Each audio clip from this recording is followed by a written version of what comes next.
channel. I'm Kathy Grimm, and the channel is The Grimm Reader. And today I wanted to show you the books that I got at our outing yesterday to Half Price Books. And we brought in a whole bunch of CDs to give to them for some money. Basically, we came out about even though I didn't get that many books. But it's interesting. Half price is interesting because, of course, you're not paying full price for the books, but they're also not thrift store prices. They're kind of in between. So most of these were, I would say, between $10 and a little bit less, $8.76. And my husband also got a few gardening books because that's his passion. And so, yeah, and so I wanted to be kind of whatever you want to call it. I have this thing about the alphabet, and so I wanted to go through from A through Z to see what I could find in the fiction section that I liked. And I only made it to about, well, in terms of the books, I think D. I did look a little bit further, but when I go back next time, I'll go from D to the rest, because I found that perusing all the books, on the one hand, it was fun and interesting, and it was interesting to see how some authors, there are so many books. There's so many Maeve Binchy books on the shelves there, and I've never read one, and tell me if you think I need to read one.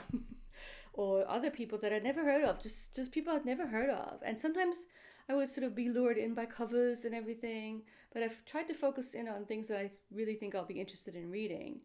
And there weren't that many. So here's what I got, and these are all ones that I haven't read yet. So the first one I kind of have heard about, but I haven't read it yet, and I have a feeling this will be one of those gut-wrenching but good reads, and that is the illegitimate child out of Carolina. And of course I think it's somewhat autobiographical. Dorothy Allison's book from the early 90s that has been made into a movie that I haven't seen, about her childhood in sort of impoverished South Carolina. And of course all the trauma, all the trigger warnings are, I know, a part of this book, but apparently it's really good. And this is a really nice edition. I will try and get the sticker off. Voila, there we go.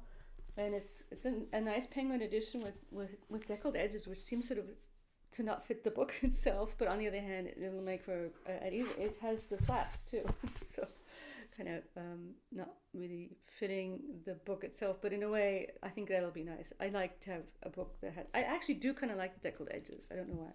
That was my first one. See, I'm going in order of the A ones.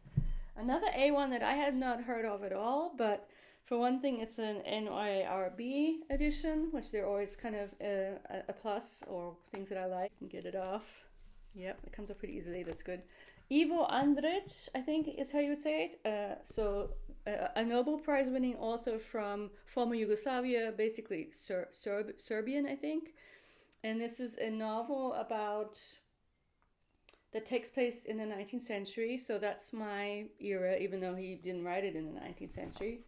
Point being, it looked interesting, and it has an interesting introduction by this writer who's well thought of among certain people. I have never read any Fallman. I started reading some article. He's a very interesting, sort of slightly out of the mainstream, but very prolific writer, William Fallman. But anyway, here at the introduction to this novel called Omar Pasha Alatta's Marshal to the Sultan. Yeah, the fact that it takes place, that it's historical, is a plus for me these days. That's just something I like. Also, that part of the world, Yugoslavia, Serbia. So another one, this is sort of I would call let's try a midbrow person. And I think maybe I'm miscategorizing Elizabeth Berg, but it looked and the story it looks like it's another family novel. So I just read the one by Lynn Strager Strong that was so Cold Flight, and then before that I had mentioned Stuart Onan, and so this is another one of that kind. Perhaps not. It could be more middlebrow. I would say Stuart Onan's literary, and Lynn Strager Strong is literary too, but I just didn't think it was that good. But Berg, I'm not sure where I'd place her. But anyway, I thought it looked interesting enough to give it a go, and now I'm obsessively taking all the stickers off because that is my world. and it's called The Art of Mending, and it's of course a metaphor for different types of mending, probably, I'm assuming. Let me know if you know this author and what you think of her, if you've read any Elizabeth Berg. So moving on into the B's. Okay, now for something that's completely different, because that's how I roll, right? The Naked Lunch by William Burroughs. J.G. Ballard says The Naked Lunch is a banquet you'll never forget. Now, I know it's a wacky novel, it's like a cult novel. It has, drugs and probably, I don't know, other stuff going on. And William S. Burroughs turned into a weird movie, right? David Lynch, didn't he make a movie of it? Anyway, I'm interested in trying it out, and I can go with wacky if I'm in the right mood, and if it's a certain type of wacky. As long as I'm not bored, I'll try it, and not completely turned off, I'll try it. So let me know, have you read William S. Burroughs? Have you read The Naked Lunch? Do you want to read The Naked Lunch? And I was reading some weird story about how they wanted to call it it was supposed to be called The Naked Lust, but then someone had misread it or misheard it, and then they called it The Naked Lunch, and that just stuck. But I don't know if that is true. Anyway, we'll see where it takes me. Yeah, let me know if you've read any Burroughs. I think this is by far his most famous work. I don't know that much about him, to be honest. I'll have to look into that. So moving on into the C's. So this is someone whose works I wanted anyway, and I don't think we have any of them on our shelves. We may have the plays. Anyway, I'm obsessively taking the sticker off this one. Hopefully it will come off almost completely.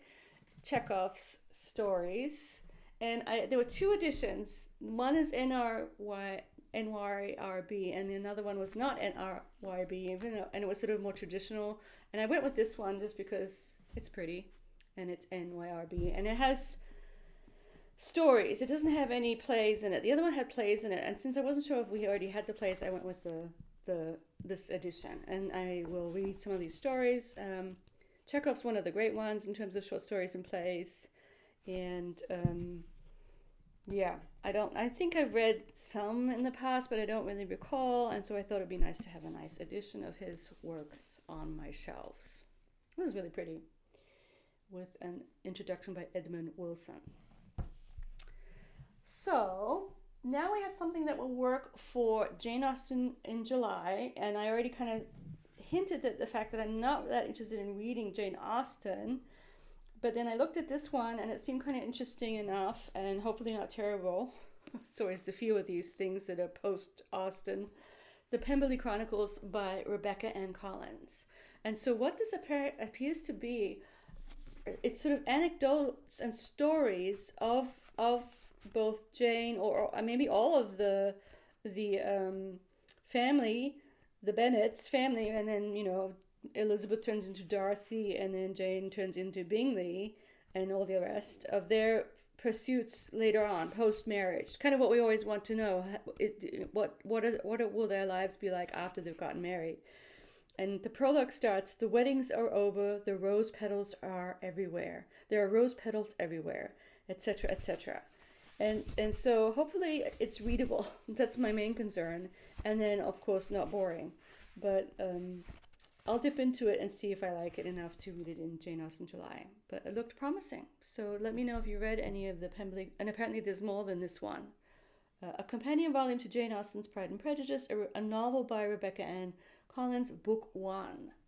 So it was popular enough for it to have more than one book. So that's interesting.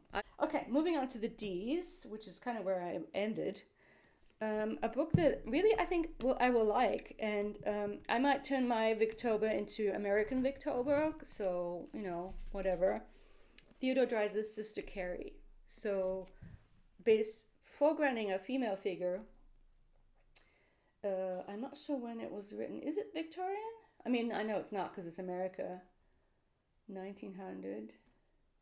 Oh, maybe it's 1900, which still technically is Victober until 1901. Not really, but if you're going to be nitpicky about the dates. Yeah, but I'm interested in it. I have never read it. And this is This is a Norton edition. So what you get with Norton, you get a lot of articles in the back, and apparently Sister Carrie, the person of Sister Carrie, is based on, this is Dries' sister on the cover. His sister Emma, the prototype of Carrie as a young woman. Have you read Sister Carrie? Theodore or other Dries'? Although I have a feeling this is also probably his most famous work. Now, the next one is a group of 4. I was excited to get all 4, even though the editions are slightly different. And the first one's different from the other ones. I got all 4 volumes of the Alexandria Quartet by Lawrence Durrell. So this one looks different, and I got them all, since they were all just sitting there waiting for me, I've decided to pick them up, and now I can read it. This might be a good one for me to both read and listen to, just because it'll take me a while, although or a bit of both. See how things go. It is a little annoying that I have this version of them and then these. If I'd had the Justine that looked like this, I would have gotten it. But this was the only Justine that was there, and I'm pretty sure I'll like this, if not love them. So yeah, the Alexandria Quartet. So 57, 58, 59, 60. And it takes place Alexandria in the years before the Second World War. Yeah, so interwar times, but written in the 60s. Yeah, I'm so excited to have all 4. Because it's sort of soothing to know that you have the whole set, for me at least. And so we're almost at the end of my little haul here. The last one I got is the only novel by Eliot that I haven't read yet, so I got into the E's, Ramallah. I have not yet read Ramallah. Now, of course, this would be a totally legit pick for Victober, so maybe I'll go with that. And I'm a big Eliot stan. We love the Eliot. We love her. And I know this is different because it's set in Florence. It'll make me want to go to Italy even more than I already do.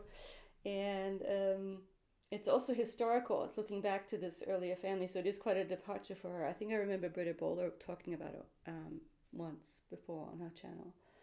So yeah, that's it. That's my little haul from Half Price Books.